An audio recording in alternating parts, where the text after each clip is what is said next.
Eyes بن عمر ایک صحابی ہیں اور فتح مکہ والے سال ابھی تک حضرت ابو سفیان رضی اللہ تعالیٰ عنہ مسلمان نہیں ہوئے تھے. تو کسی نے ذکر کیا تو اس نے ابو سفیان رضی اللہ تعالیٰ عنہ کا نام پہلے لیا اور آئز بن عمر کا نام بعد میں لیا. تو میرے اور آپ کے آقا و مولا ناراض ہو گئے اور فرمایا ایسا نہیں کرو گے، تم سردار ہیں قوم کے ابو سفیان اور یہ آئز ایک سادہ مسلمان ہیں، لیکن چونکہ یہ مسلمان ہیں لہٰذا نام لیتے ہوئے تم پہلے اس کا نام لو گے. اقبال کہتا ہے کہ قطرائے آب وضو کمبرے خوب تر از خون ناب کیسرے، کہ حضرت علی رضی اللہ تعالیٰ عنہ کے در کا غلام کمبر رضی اللہ تعالیٰ عنہ جب وضو کرتے ہیں اور ان کے وضو کے پانی سے جو قطرے گرتے ہیں وہ اس دور کی سپر طاقت سلطنت روم کا شہنشاہ کیسر، کہا کیسر کے خون سے وہ قطرائے وضو زیادہ قیمتی ہے جو محمد عربی کے غلام کے بدن کو چھو کے گزرتا ہے. تو اسلام کی ایک اپنی انوکھی شان ہے، اسلام کا ایک اپنا مزاج ہے. لیکن مانوسیت تحریک نے ایک نعرہ بلند کیا 14ویں صدی کے آغاز میں کہ وحدت ادیان کے ذریعے سے لوگوں کو قریب کیا جائے، اور ان کا مقصد کیا تھا کہ مسلمانوں کو تذبذب کے اندر مبتلا کیا جائے. ان کو کہا جائے کہ دیکھو سارے دین کے ماننے والے لوگ ہیں، سب کو حق ہے، عمل کریں، کوئی حرج نہیں ہے، اور ایک دوسرے کے قریب ہوں، ایک دوسرے کے پاس آنا جانا رکھیں. اس طرح کے کچھ نعرے تراش کے جو ہے وہ ایک فکر انہوں نے دینا چاہی. اور یہ فکر 14ویں صدی کے آغاز میں ہی نہیں تھی بلکہ 14 صدیاں قبل کفار مکہ نے بھی حضور کی بارگاہ میں حاضر ہو کے کہا کہ 1 سال ہمارے بتوں کی آپ عبادت کر لیا کریں اور 1 سال آپ کے معبود کی ہم عبادت کر لیا کریں گے. اس کا فائدہ یہ ہوگا کہ اگر آپ کا دین سچا ہوا تو ہمیں فائدہ ہو جائے گا، ہماری آخرت اچھی ہو جائے گی، اور اگر ہمارا دین سچا ہوا تو آپ کا کام بن جائے گا. باہمی مناقشت، لڑائیاں، الجھاؤ یہ بھی نہیں ہوگا، دونوں کا فائدہ ہو جائے گا. جب انہوں نے یہ پیشکش حضور سے کی تو حضور کے سینہ اطہر پہ سورہ الکافرون کا نزول ہوا. قل یا ایھا الکافرون لا اعبد ما تعبدون، اے محبوب فرما دو کہ جن کو تم پوجتے ہو ان کو میں نہیں پوجتا، اور جس کو میں پوجتا ہوں اس کو تم پوجنے والے نہیں ہو، اور جس کو تم پوجتے ہو میں کبھی بھی اس کو پوجنے والا نہیں ہوں. لکم دینکم ولی دین، تمہارا دین تمہارے ساتھ، میرا دین میرے ساتھ. تو یہ ایک الگ تشخص ہے میرے اور آپ کے آقا و مولا کے سینے پہ اتاری گئی صورت کے ذریعے سے جو واضح کیا گیا. ہر دور کے اندر ایسا ہوا، لیکن میں نے عرض کیا کہ 14ویں صدی کے اندر خاص طور پہ اس کا ڈور ڈالا گیا، اور اس وقت سے یہ تحریکیں چل رہی ہیں. اور بڑے بڑے نام ہیں، ان میں سے کچھ نام آپ بھی جانتے ہیں جو نادیدہ یا دیدہ طور پہ اس فلسفے کے زیر اثر آئے اور انہوں نے یہ تبلیغ شروع کر دی جو اسلام کی بنیادی فکر کے منافی ہے. گزشتہ دنوں پاکستان کی قومی اسمبلی کے اندر ایک مندر کی تعمیر کے حوالے سے جب بات چلی تو ایک صاحب نے کہا کہ کسی دین پر کوئی برتری حاصل نہیں ہے، کہ میں مغرب میں ایک گرجا گھر میں نماز پڑھی ہے اور انہوں نے مجھے اجازت دی ہے. وہ تو چرچ فروخت کر دیتے ہیں تو آپ مسجد فروخت کر دیں گے؟ وہ اپنا دین ترک کر چکے ہیں، وہ تو ان کی خواہشات کا مجموعہ ہے، تحریف راہ پا چکی ہے، اور انہوں نے ان خواہشات کے نتیجے میں جو مل بیٹھ کے فیصلہ کر لے اس میں وہ اپنی عبادت گاہ کو بیچ دیتے ہیں. تو کیا ہم اپنی عبادت گاہ کو بیچ سکتے ہیں؟ ہم کہتے ہیں جی وہ دیتے ہیں تو ہم بھی دے دیں. یہ کیا بات ہوئی؟ اگر آپ نے ان کی رواداری دیکھی ہے تو ذرا اس کو اپنے سیاسی کلچر کا حصہ بنائیے، تھوڑی سی وسیع و ظرفی کا اظہار کیجئے. مسلم لیگ کے دفتر جو ہیں وہ تحریک انصاف کے لیے کھول دیجئے کہ آپ یہاں اجلاس کر سکتے ہیں، اور تحریک انصاف سے کہیے گا کہ وہ پیپلز پارٹی کے لیے، ان کو کہیے گا کہ آپ نون لیگ کے لیے اپنے دفتر کھول دیجئے. وحدت ادیان تو بعد میں ہوگی، وحدت سیاست تو ہو لے پہلے. تم سارے مسلمانوں ایک ملک کے رہنے والے ہو تو پتہ چلے جی یہ بڑے وسیع و ظرف ہیں. وہاں تم اپنے لیڈر کے لیے مر جاتے ہو، اور اسلام کوئی یتیم مذہب ہے؟ یہ محمد عربی کا لایا ہوا دین ہے. تم اپنے سیاسی مفادات پہ کوئی کمپرومائز نہیں کرتے ہو. یہ کیا تمہارا فلسفہ کہ انہوں نے اپنے چرچ میں اجازت دے دی تو ہم بھی دیں گے؟ میاں ان کی غیرت اجازت دیتی ہے، ان کا دین جو خود ساختہ ہے، اور حضرت عیسیٰ کو چھوڑ کے جو انہوں نے اختیار کیا ہے، ان کی تربیت ان کے نفس نے کی ہے، اور ہماری مسجد کے حوالے سے تربیت محمد عربی نے کی ہے۔ ہمیں تو یہ بتایا گیا سامان مسجد نہ برائے سوختن نہ برائے فروختن، مسجد تو مسجد رہی، مسجد کے اندر جو ٹوٹی ہوئی چٹائی ہے آپ اس کو بھی نہیں بیچ سکتے۔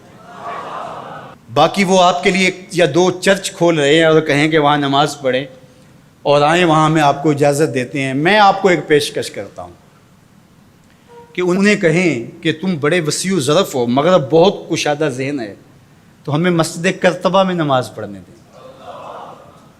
مسجد کرتبہ میں جو مسلمانوں کی بنائی ہوئی ہے، 10 مربع کلومیٹر پر پھیلی ہوئی وہ مسجد، اس کے باغات، اس کے احاطے، اس کے متعلقات اگر شامل کریں، حمام شامل کریں، تو 10 مربع کلومیٹر پر وہ مسجد تھی، اور 1400 ستونوں پر پھیلی ہوئی مسجد کا حال۔ اللہ اکبر! جب رات ہوتی تو اس زمانے کے اندر 7,500 مشعلیں اس مسجد میں چراغاں کرتی، 30 فٹ اونچا اس کا چھت ہے، اور آج بھی وہ دیکھنے کے قابل ہے۔ اقبال نے بے ساختہ وہاں جا کے کہا تھا کہ تیرا وجود مردان خدا کی دلیل، جنہوں نے بنایا ہے پتہ چلتا ہے کوئی تھا، تیرا وجود مردان خدا کی دلیل، وہ بھی جلیل و جمیل تو بھی جلیل و جمیل، وہ بھی جلیل و جمیل تو بھی جلیل و جمیل، تیرے ستون بے شمار تیری بنا پائیدار، شام کے صحرا میں جیسے ہجوم نخیل۔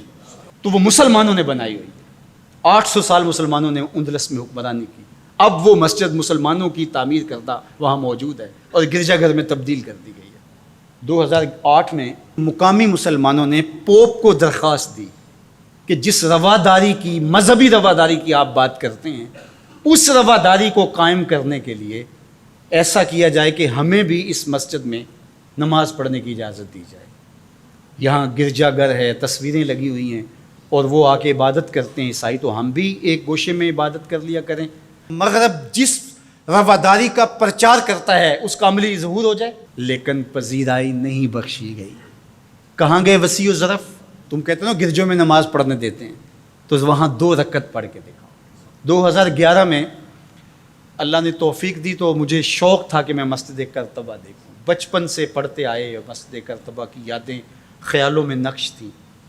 تو جب میں وہاں پہنچا تو وہ دروازے پہ بتا دیتے ہیں کہ یہاں نماز کی اجازت نہیں ہے، تو اب وہ مسجد جہاں قدم قدم پہ اہل علم اور اولیاء کی پیشانیوں اور سجدوں کے نشان موجود ہیں، اب مجھے تو گوارا نہ ہوا کہ میں جوتا پہن کے جاؤں، تو میں نے جوتا اتار کے ایک سمت رکھ دیا اور مسجد میں داخل ہوا۔ تو سیکورٹی کے لوگ میرے پیچھے بھاگے اور کہنے لگے کہ آپ یوں نہیں پھر سکتے۔ میں نے کہا کیوں؟ کہتے آپ نے جوتے اتارے ہوئے۔ تو وہاں تمام مذاہب کے لوگ آتے ہیں، آپ جانتے ہیں کہ ان کے لباس بھی مختصر ہوتے ہیں، تو میں نے کہا انہوں نے تو لباس بھی نہیں پہنے ہوئے، تو مجھے اس کی اجازت دیتے کہ میں جوتا اتار دوں؟ انہوں نے لباس اتارے ہوئے۔ تو وہ کہنے لگے جی نہیں۔ میں نے کہا مجھے بات سمجھاؤ کس طرح؟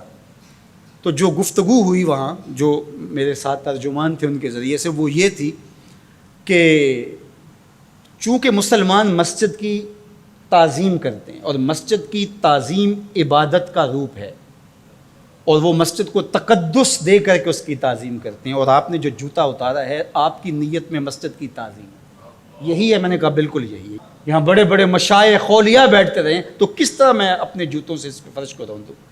تو انہوں نے کہا جی ہم اجازت نہیں دے سکتے۔ تو ان سے بہت کہا، لیکن وہ کہنے لگے یہ ہو ہی نہیں سکتا، تو ہم ساری مسجد نہیں دیکھ سکے اور واپس آ گئے۔ اور 2014 میں پھر دوبارہ جانا ہوا، پھر یہی میرے ساتھ مسئلہ ہوا۔ تم کہتے ہو بڑے وسیع ظرف ہے، میں اپنا تجربہ بتا رہا ہوں۔ تم کہتے ہو چرچ میں نماز پڑھنے دیتے ہیں اور وہ جوتے اتار کے نہیں جانے دیتے۔ او میاں، وہ تمہارے لیے ایک کھلونا رکھا ہے، تمہیں بہلانے کے لیے، تمہیں ورغلانے کے لیے وہ رکھا ہوا ہے۔ انہیں پتہ ہے اس سے بہل جائیں گے، اور وہ بھی شور جا کے کریں گے کہ ہماری مسجدوں میں بھی ایسا ہونا چاہیے، ہم بھی وسیع ظرف ہوں۔ وہ تمہیں دھوکہ اور فراڈ دینے کے لیے کیا ہے۔ اقبال نے کہا تھا اندروں تاریخ تر از چنگیز، یہ بظاہر میٹھے میٹھے لگتے ہیں لیکن ان کا اندر چنگیز سے بھی زیادہ تاریخ ہے۔ تو جو گرجے فروخت کر دیتے ہیں، آج آیا صوفیہ کہ ان کو کیوں تکلیف ہو گئی؟ اور وہ سلطان محمد الفاتح نے خریدی ہوئی ہے، اور آج آیا صوفیہ سجدوں سے آباد ہو رہی ہے۔ آج وہ مسجد اذانوں سے پرنور ہو رہی ہے اور ماحول کے اندر وہ عجیب خوشیاں پھیل رہی ہیں۔ تو تکلیف اسلام سے ہے، وہ چاہتے ہیں کہ یہ تذبذب میں مبتلا ڈھیلے ڈھیلے مسلمان رہیں، خیر سے رہیں، ان سے کیا ہماری پریشانی ہے؟ مجھ کو پریشانی ہے تو اس امت سے ہے، اشک سحرگاہی سے جو ظالم کرتے ہیں وضو۔ تو آج آیا صوفیہ تکلیف کا سبب اس لیے بن گیا کہ یہ جو تحریک بپا کی گئی تھی وحدت ادیان کی، اور ترکی بھی ایک زمانے میں اس کا مرکز رہا، اور آج یہ ہے کہ وہاں آیا صوفیہ مسجد کی صورت میں بدل رہی ہے۔ لیکن مغرب خوش ہے کہ پاکستان میں مندر بن رہے ہیں، عربستان میں مندر بن رہے ہیں، اور اسرائیل کے ساتھ ہم عربوں کے تعلق کو مضبوط کر رہے ہیں، لیکن یہ تمہارا ادھورا سا خواب ہے جو کبھی پورا نہیں ہوگا، یہ وقتی ہوگا۔ انشاءاللہ وہ وقت دوبارہ آنے والا ہے کہ پوری کائنات پہ جھنڈا میرے حضور کا ہی ہوگا۔ ملیں گے سینہ چاکانے چمن سے سینہ چاک، بزم گل کی ہم نفس باد صبا ہو جائے گی، شبنم افشانی پیدا کرے گی میری سوز و ساز، اس چمن کی ہر کلی درداش نہ ہو جائے گی، آسمان سحر کے نور سے ہوگا آئینہ پوش، ظلمت رات کی سیما پا ہو جائے گی، شب گریزاں ہوگی آخر جلوہ خورشید سے، یہ چمن معمور ہوگا نغمہ توحید سے۔